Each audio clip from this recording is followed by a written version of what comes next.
What's going on, everyone? Tommy P back with another naturally obsessed look into basketball. If you're new to the channel, please make sure to hit the like button, subscribe button, and comment down below. Let me know what you thought about today's video. And as I always like to preface by saying, I am not a basketball expert, just a fan who's naturally obsessed. And in today's video, I kind of want to just give a little bit of a rundown on where things currently stand with the Phoenix Suns entering tonight's NBA draft. As we know, they hold no picks as of right now.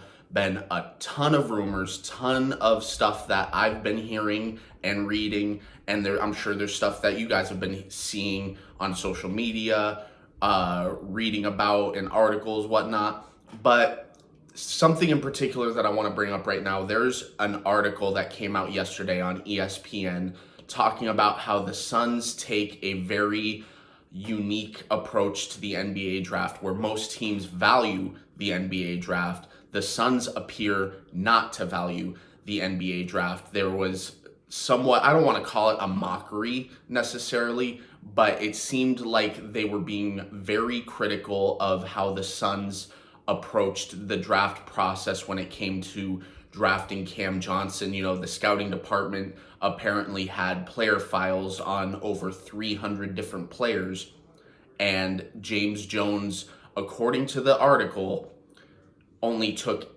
8 files out and said, we're only going to look at these 8 players. So I have nothing to go off of when it comes to refuting these reports or these stories, but there were rumblings at the time that a lot of people might have forgotten about, and it wasn't mentioned in the article. But when time was leading up to the draft, there was some criticisms going around locally that James Jones's scouting department was not seen at player workouts.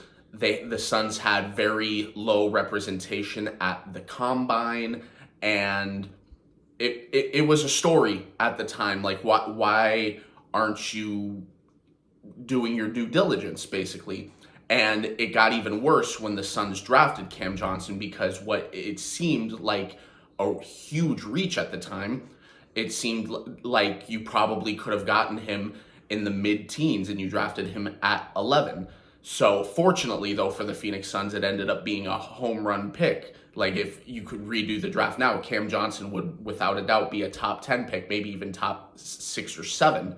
But what I want to bring up right now is just some, I don't want to say facts, like it's factual what I'm about to say about these players, but just something to think about when it comes to why James Jones approaches the draft the way he does. There was a quote that came out earlier this morning, and it was talking about how James Jones thinks Devin Booker's a great player, but you can't build a team purely through the draft unless you surround him with veteran talent that's been there, done that. He brought up Jae Crowder, he brought up Chris Paul, and then he talked about drafting veteran college players, guys that aren't one and dones. He brought up Mikal Bridges, who was a 3-year starter. So what I see when James Jones shows us what he values in the draft, you know, Ryan McDonough was still the general manager in 2018, which is why the Suns drafted DeAndre Ayton. It's been told to me numerous times by friends I know that had James Jones been the general manager, not assistant general manager, it would have been Luka Doncic. But Ryan McDonough, when they traded up to the 10th pick, wanted to trade up for Shai Gilgeous-Alexander. Nothing wrong with that pick. He's turned out to be a very good player, but James Jones got in Ryan McDonough's ear and convinced him Mikal Bridges is the guy. 3-year starter in college, phenomenal player, and that's turned out to be a home run pick, without a doubt. Next year, James Jones is the general manager. Cam Johnson, 4-year college player. So tons of experience. Year after that, a lot of people wanted Tyrese Halliburton. I wish it would have been Tyrese Halliburton, not only at the time, but right now that we know even more. Yeah, I want Tyrese Halliburton. He opts for Jalen Smith, who was a 3-year college player. So what this shows you is James Jones values college experience.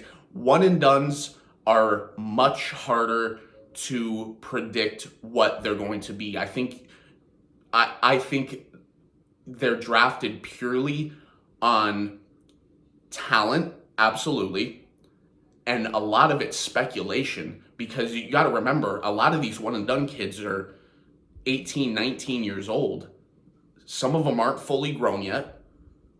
And when you get bigger, longer, some mechanics of yours are going to have to change. So you're going to have to develop a player potentially all over again to fit their new body. So I think James Jones values drafting players knowing what they are and building off of that. So I bring this up because there's a lot of speculation going around. I've talked about it numerous times that the Phoenix Suns would like to trade into the first round of this draft. And everything that I've been hearing, it wouldn't have been an official deal anyways because of DeAndre Ayton's free agency. He's a restricted free agent, but he's still technically a free agent. And any deal involving draft picks for tonight would have to be one of those under the table handshake wink wink deals. And DeAndre Ayton wouldn't be, it wouldn't be a trade that was formally announced until free agency officially begins. So, and that puts a damper on a bunch of things. From what I was hearing yesterday, it's just looking very unlikely as of right now that anything like that's going to happen tonight. So a DeAndre Ayton deal is going to be pushed off for at least the next week or so, definitely until free agency begins. But the assets that I've talked about, I've made videos on this excluding DeAndre Ayton, the assets the Phoenix Suns do have that could potentially be enough to get them into the first round of the draft. And one name in particular is making its rounds on social media, and that's Jae Crowder, who's a player I've talked about because, one, he's an expiring contract. Two, he's still a very good starter in the NBA, very versatile defender, very streaky from the floor. When he's on, but when he's off, he's pretty off. So, but he's an expiring contract that's just north of $10 million. So I think if you get that plus a guy who's still capable of playing at a very high level, it's valuable to some teams. And $10 million, that's a solid contract. For 1 year, that's a very solid contract for a guy like Jae Crowder. And I'm hearing, I've stated this before, but I'll reiterate it now, there's more of a market for a Landry Shamet and a Cameron Payne than was initially thought. It's not a huge market. I'm not trying to say that teams are apparently lining up for him, but there are teams that are interested for the right price. So this is just my opinion, and I'm interested to hear your opinion. Please comment down below and let me know.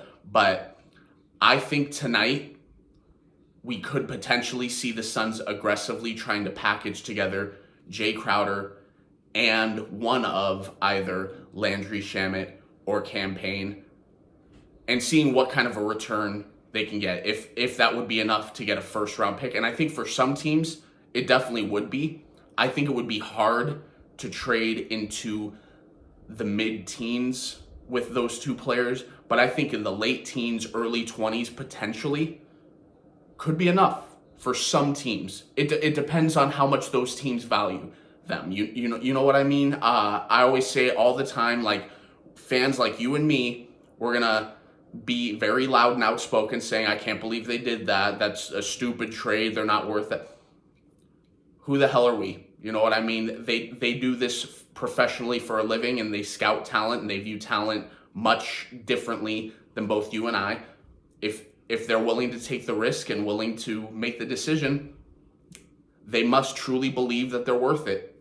So I don't know anything right now, guys. Like I'm saying, this is just speculation. These reports are legit, and it's being talked about for a reason.